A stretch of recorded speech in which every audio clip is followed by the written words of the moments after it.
தெலங்கானாவில் போதை ஆசாமி ஒருவர் போலீசாரை அரிவாளால் தாக்க முற்பட்ட சம்பவம் அதிர்ச்சியை ஏற்படுத்தியது.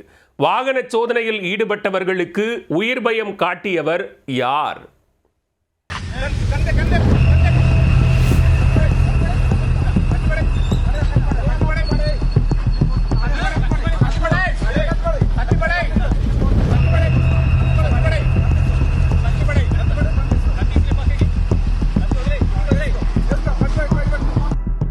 மது போதையில் தள்ளாடியபடி வண்டி ஓட்டி வந்தவரை எச்சரித்து போலீசார் திருப்பி அனுப்பி வைத்ததால் பொங்கி எழுந்த போதை ஆசாமி அடாவடி செய்த காட்சிதான் எது?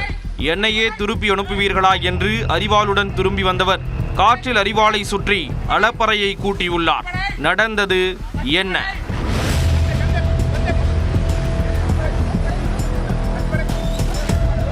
தெலுங்கானா மாநிலம் பத்ராத்ரி கோத்தகுடம் பகுதியில் போலீசார் வாகன சோதனையில் ஈடுபட்டிருந்தனர். அவ்வழியாக வந்த வாகனங்களை நிறுத்தி முறையான ஆவணங்கள் உள்ளதா என்று ஆய்வு செய்தனர்.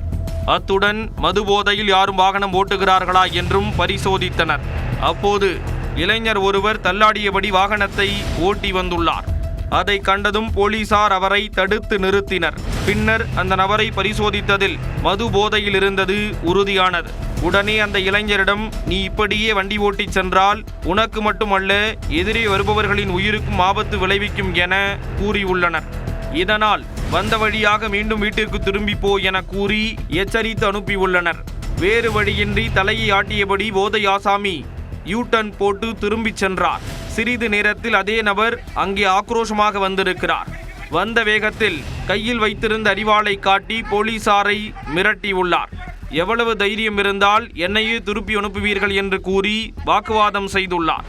துணிவு இருந்தால் இப்ப யாராவது என்னிடம் வாருங்கள் பார்ப்போம் என்று அரிவாளால் தாக்க பாய்ந்திருக்கிறார். உஷாரான போலீசார் சற்று பின்வாங்கியதுடன் பதிலுக்கு கல்லை எடுத்து போதை ஆசாமி மீது எரிய முற்பட்டனர். ஒழுங்கா அரிவாளை கீழே போட்டுவிடு, இல்லை என்றால் கடும் நடவடிக்கைக்கு ஆளாக நேரிடும் என்றும் எச்சரித்துள்ளனர்.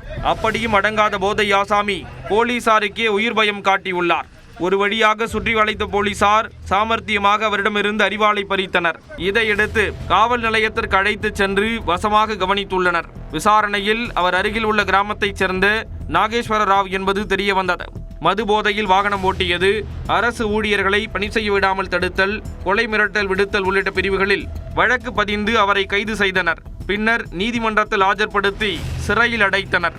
வாகன சோதனையில் ஈடுபட்ட போலீசாரிடம் வாக்குவாதம் செய்த போதை ஆசாமி அரிவாளால் தாக்க முயற்சித்த வீடியோ வெளியாகி தெலுங்கானாவில் பரபரப்பை ஏற்படுத்தியுள்ளது.